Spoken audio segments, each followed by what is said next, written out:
friends, Dr. Motley here with the Ancient Health Podcast, and today let's talk about strep, a hidden epidemic.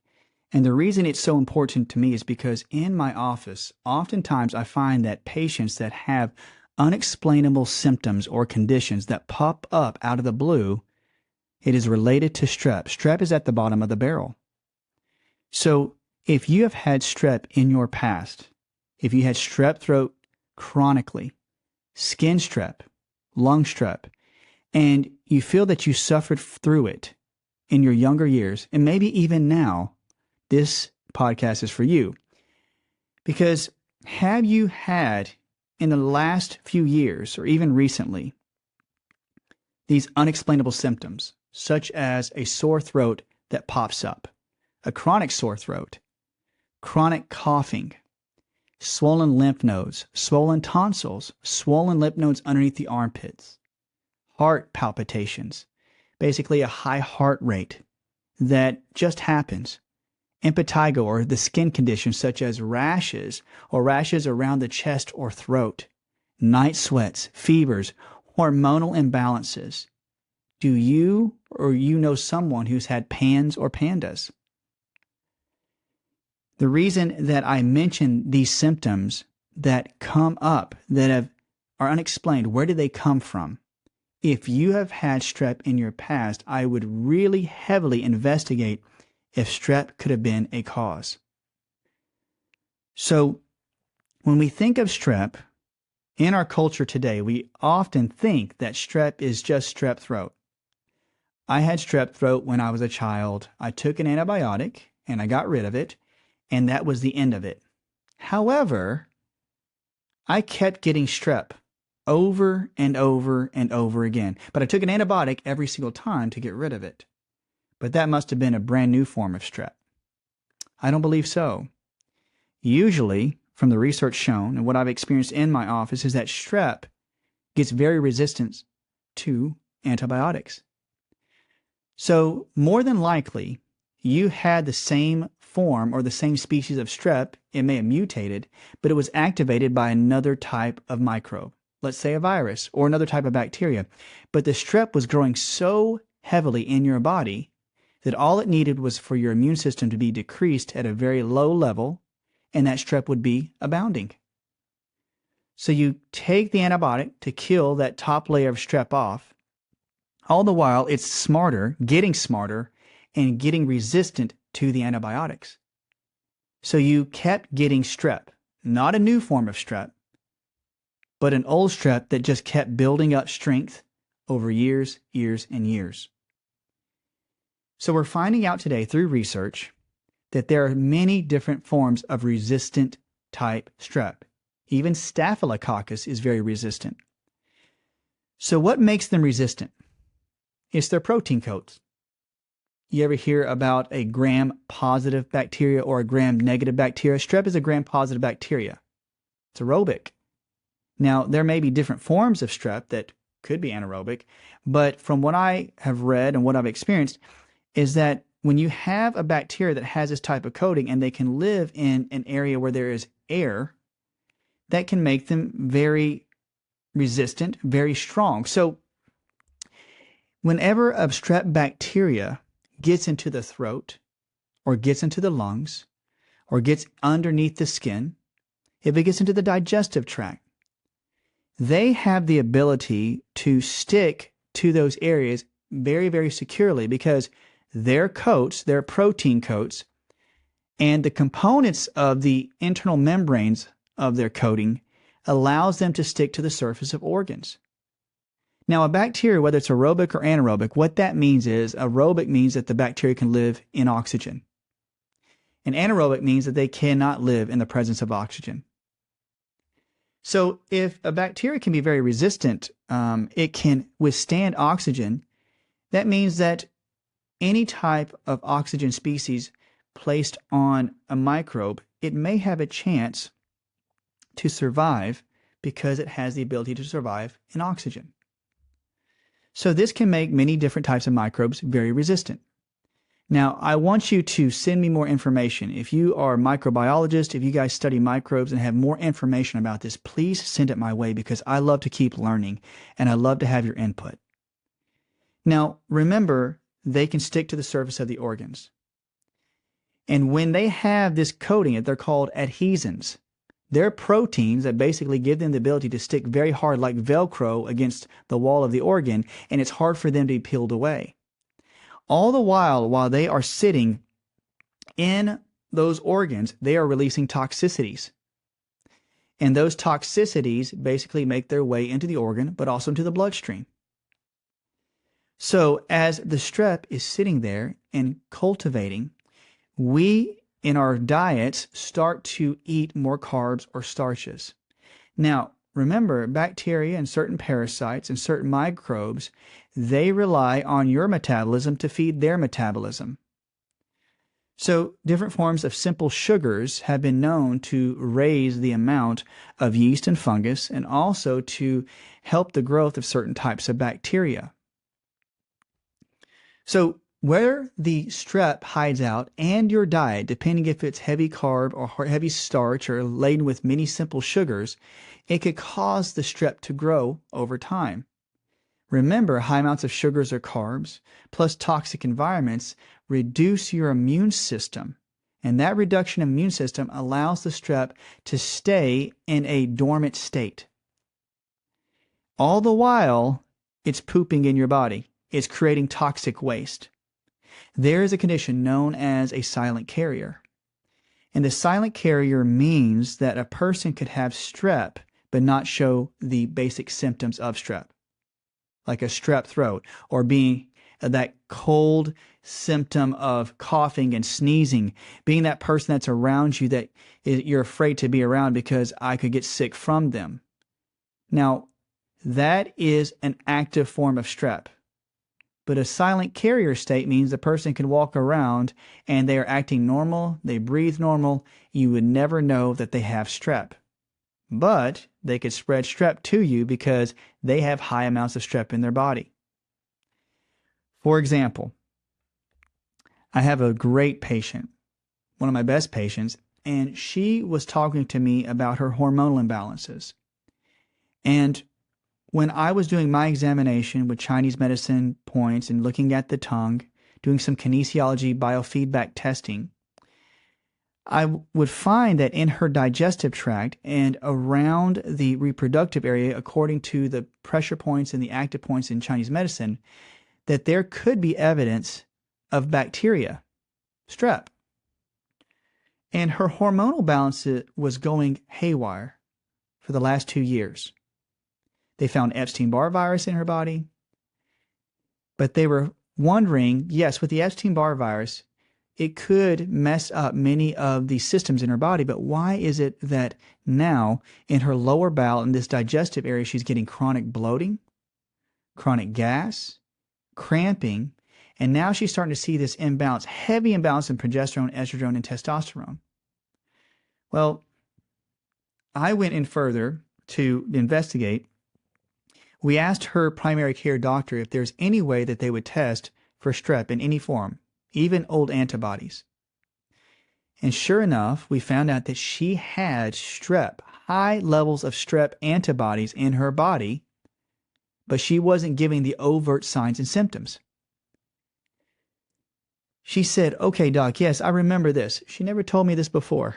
I've known her for so many years. She said when she was younger, for the first 10 years of her life, she says she does not remember a day where she did not have a sore throat. Literally a sore throat. She said that she had strep so many times, over 4 to 5 times a year, that she had to take an antibiotic. And I believe she said within the span of 4 to 5 years that she had to take an antibiotic almost every single day. Now, we know that antibiotics can really harm the digestive tract because it kills off all the good bacteria and can cause yeast overgrowth. But could you imagine having to take an antibiotic every day for that many years? So these antibiotics were in the body.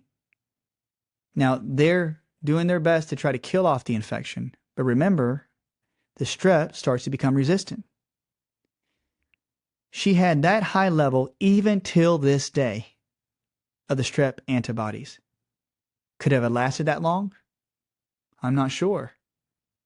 But research has shown that just in clinical trials and studies that they have found that strep can last anywhere from 3 to 4 days up to 7 years in the body. If it's not necessarily looked for or treated, could it last much longer? Could it last for years? I believe, in my opinion, yes. This is not to cause fear or panic, but if you can imagine if a bacteria or a yeast or a parasite, what if they had a certain lifespan? Yes, so many days, so many months, so many years, and they die off.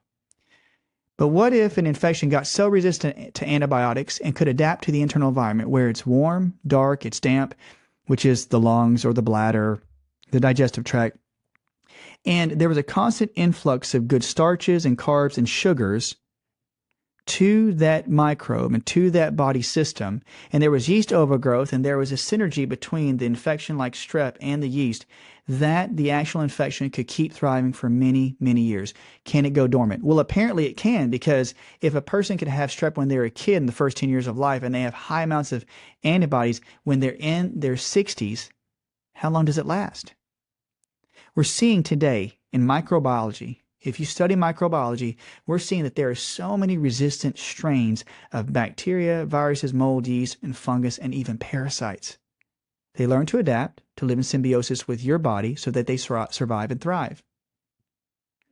So you have the bacteria with the adhesive proteins getting resistant to all the antibiotics, and now they are sticking around for years and years and years. And this patient, when we started to work on her strep, we put her on natural herbal antibiotics, and her primary care doctor worked with me.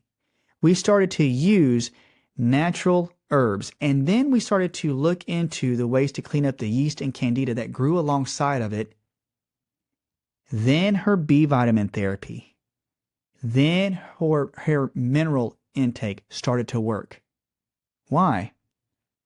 Because the strep, alongside some of the yeast and fungus, the candida, were building up these plaqued walls, these plaquing in her internal organs that were keeping her from absorbing her nutrients. Do you have a problem with absorbing nutrients? Do you have malabsorption? Do you find that your vitamin D levels are chronically low, even though you take tons of vitamin D? Do you have problems with B vitamin absorption or iron absorption? Do you have anemia? Strep, along with other infections, can create barriers from you absorbing those nutrients. Strep is so severe that when we talk about anemia, this is for instance, if you've had anemia, unexplainable anemia, iron levels that are not high enough, your hemoglobin, the protein that binds to the iron, is also out of whack. Why would that happen? Why would it happen all of a sudden right now? Doctors can't give me an explanation. I have no idea why this is happening now. My skin doesn't look like it has a full color. I look pale. My joints hurt. My hair's starting to fall out. I actually feel like my heart is beating harder because I don't feel like I'm getting enough oxygen. I'm having palpitations. I'm having these different pulse rates in my body. My blood pressure is spiking up and down. If you've had strep in the past, please look into it. Why? Strep, alongside other infections like parasites like Babesia or yeast candida, act as blood parasites. That means that they can wiggle their way into your blood cells and feed off the proteins and the iron and the components of your red blood cells. And when they do, what do? They grow. They grow and they multiply, and eventually they'll pop open those red blood cells. They spread to other red blood cells. So you start to see that they act as blood parasites. They can keep your red blood cells from maturing, and this would cause you to not absorb iron or attach to iron in the red blood cell and then attach to oxygen. So what does the heart do when it can't get enough oxygen? It beats harder. It tries to pump as much blood as it can through its tissue so that it can gain all the oxygen it can. And the lungs will want to absorb oxygen, so your breath rate, your respiration rate will change. So if you have strep in the blood, in the heart, in the lungs, in the digestive tract, it could lead to anemia-type symptoms. It could lead to that shallow breath. It could lead to a pulse rate, heart rate that's imbalanced. Why do I say this? Because we often see patients that come in and say, I've been to the pulmonologist for my lungs. I've gone to the cardiologist. And this is no dig or no discredit to any of the doctors that are out there that do cardiology or pulmonology. But I'm saying that when there is not an explanation, the strep is not looked at as something that could cause these conditions. But according to microbiology and the research, it definitely can have an effect on these organs. If you think about the avenue of how they get into the organs, you can breathe in strep. Strep can get in the lungs, strep pneumonia. Strep can get in the heart. If you have chronic strep throat in your throat and you have it in your lungs, your body will do all it can to put that strep and put it into your lymph nodes. Your lymph nodes basically act as garbage cans, the toilet bowls, because they're trying to tag, identify the strep, clean it out, put it into the strep, disassociate it, disassemble it, kill it off, and then eliminate it out of the body. But if it's in the throat, if it's up here around the teeth, it's draining. It's getting into the tonsils. It's swelling up the tonsils. It's swelling up that place behind your ear or around your ear where you keep getting those little bumps, where your child always has those hard nodules around their lymph nodes around their neck. They drain down into the lymph nodes that go underneath the collarbone, and those can eventually make their way into the heart and into the lungs. If you've had infections for a very long time, you can imagine that those infections get into the heart, into the lungs, into the circulation system and the respiratory system, and they can stick there for a very long time if the conditions are correct. I didn't want to raise alarm by saying it's a hidden epidemic, but I can't believe how many types of conditions have been associated with strep. It could be associated with autoimmune issues such as lupus or rheumatoid arthritis. I didn't say it caused it. It could be associated with it. Rheumatic fever. There are different types of conditions we have seen in our culture today, in our nation, that have to do with the strep that is abounding, and we feed it. We have EMF radiation. We have toxic chemicals in our water. We have toxic air in our environment. We have basically the burning of fossil fuels that actually put a lot of different toxic metals in our groundwater and in our soil. We have all this combination plus the toxic emotions, and we have strep, which is a normal part of our large intestine. You have streptococcus mitis or mutans. You have strep pneumonia. You have different types of strep that have their place in our culture, in our world, in our bodies. They hang around in the large intestine. But they can make their way from the external, internally. They can make their way from their digestive tract, the colon, up into the small intestine, known as SIBO. And when we have all the toxicities and all the improper diet, all the stressors that cause our bodies to break down, we start to see these very, very serious conditions because of the toxicity growth, the high amounts of toxicity from the strep causing such an imbalance in the organ system. What if, when the strep overgrows, then not only does it get into the heart or into the lungs, but it gets into the brain, into the brainstem? We're starting to see evidence that there are high amounts of strep or even types of staph infection that make their way through the blood-brain barrier. Toxic chemicals and heavy metals, even high amounts of bacteria and even Lyme disease, different types of conditions can make their way through the blood-brain barrier. And when these infections get into the blood-brain barrier, they cause swelling and inflammation. And we're starting to see that children and adults with PANS or PANDAS, this condition where it's driven by bacterial infections, where there are learning disabilities, there are anger outbursts, there is foggy brain or memory loss, there is palpitations in the heart, blood pressure problems, joint issues, even associated with Ehlers-Danlos syndrome, EDS. And there's basically cognitive dysfunction, dissociations, chronic ear congestion, chronic headaches, migraines, hair loss, sweats, hormonal imbalances that lead to dysfunction in serotonin and dopamine. And all of this can be associated with PANDAS. Why is the body weakening down so much that the strep or the staph or any microbe can make their way into your body and to break it down to the point where it can be so resistant to the drugs and medications and the things we have in our culture today that it can withstand it and keep thriving?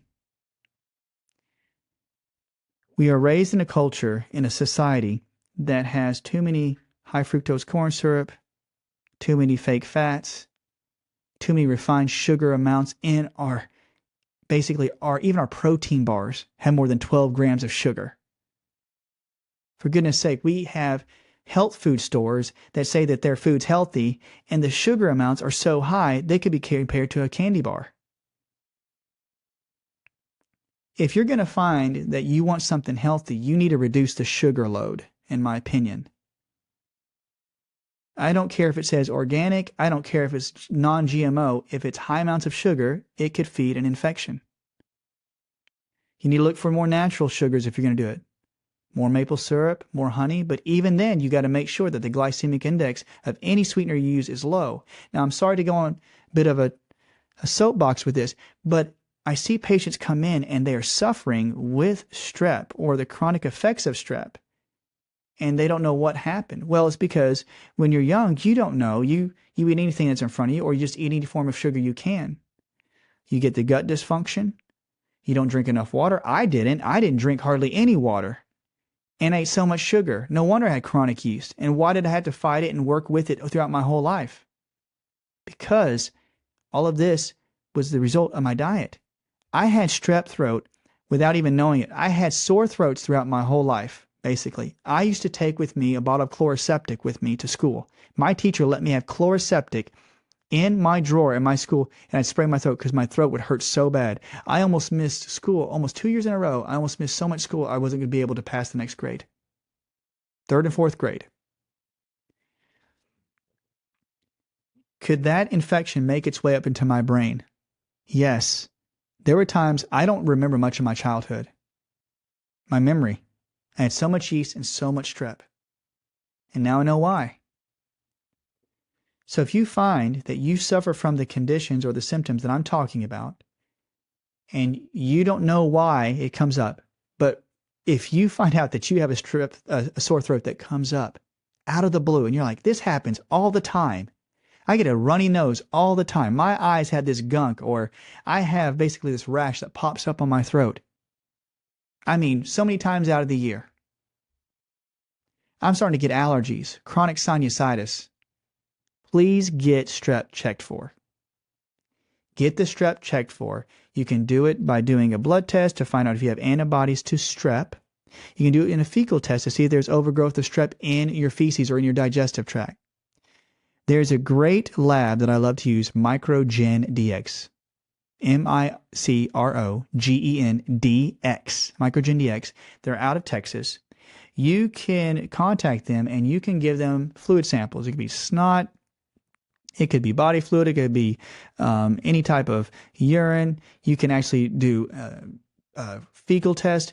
You name it, they will test it for over 50,000 different types of species of bacteria. You can send that to them. When you go to a normal lab, they may not test for all the species of strep. But you want to test for them. Why? Because you could have 3 different forms of strep at the highest level. In fact, it's happened with many of my patients. They've gone, they said, oh, I don't have any strep. Doc, I don't have strep. They said I didn't. For my indications, they did. I said, well, go to MicroGenDx or go to Vibrant Wellness. And I'm going to send, with the show notes, I'm going to show you all the labs I like to use for different types of infection. They sent it off and found out they had 4 different types of strep. They were in such high levels, the lab was even impressed, saying, you have a very, very heavy case of strep. The lights turned on. They went, that is why I've had this brain fog, this condition for so many years. We start cleaning up the strep. They start to get their life back. There are a few good herbs that I really love that help with strep. Now, for the adults, I love to use Malea Supreme.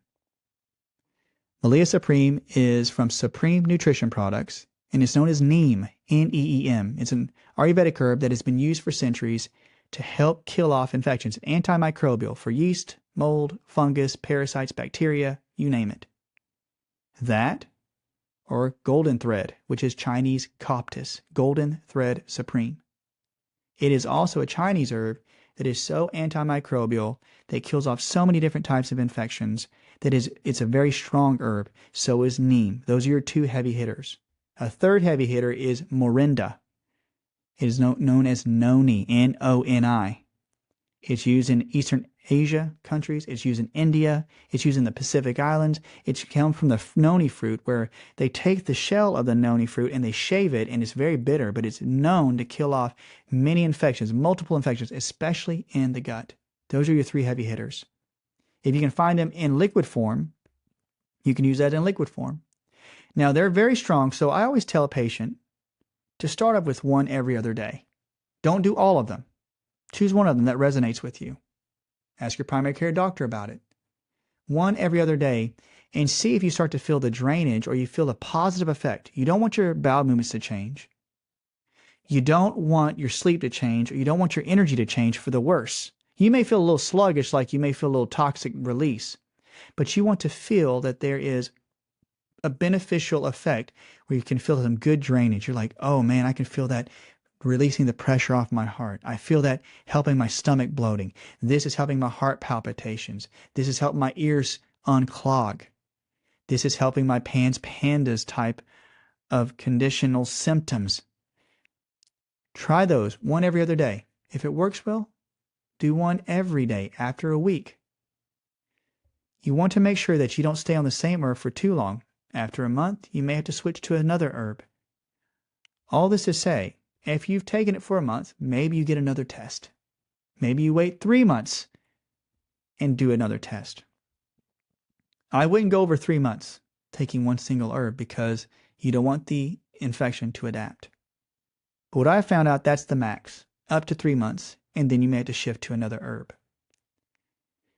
Slow and steady wins the race. Do something very slow and do it very easily. And as you do that, you're going to find out that you're going to make sure that those infections don't stay dormant in your body, because that's what they like to do. They'll stay in the tissue of the skin. They'll stay in the tissue of the organ. So you're etching away at it very slowly and easily. And that's what you want to do.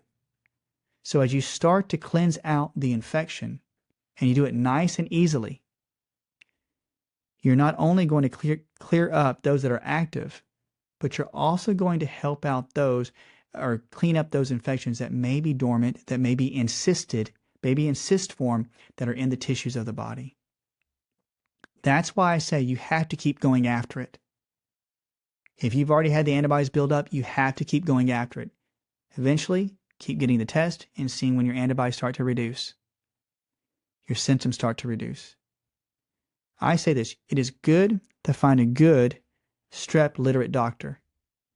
And if you find that strep literate doctor, you want to work with them because you want to stay on top of it.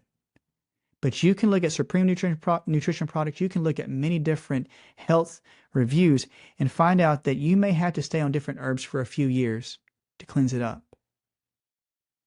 But keep steady. Use these labs to keep testing to get these things knocked out. Remember, information is key. That is gold. If you find out why you're having your symptoms, you start taking these herbals to help clean them up. Also, lighter herbs such as Illicium, Illicium, which is star anise, or Scutellaria, which is Chinese skullcap. You can use these as lighter forms of infection fighters. The liquid forms are great for children. These are good liquid forms for children to help clean those areas up if they have chronic strep. You need to make sure that you increase vitamin C, vitamin D, vitamin K, and vitamin A. Multiple minerals, you need your minerals. And you ought to make sure that these vitamins are at high levels and these minerals are high levels and at good balance levels. And you want to make sure you can take a vitamin B complex that your body can handle and methylate and process. It may take some time to find it, but find the B complex that doesn't give you the jitters or the shakes. And find the one that will not turn your pee so yellow. The one that gives you energy. When you get those combinations plus the herbs, you'll start cleaning up that strep. Guys, I hope this was an informative podcast. Please look for strep. It could be one of the causes of your many conditions. And I hope that when you start to identify it, that it gives you hope and gives you strength. So from us here at the Ancient Health Podcast, we say thank you. Have a great day. And until next time, talk soon.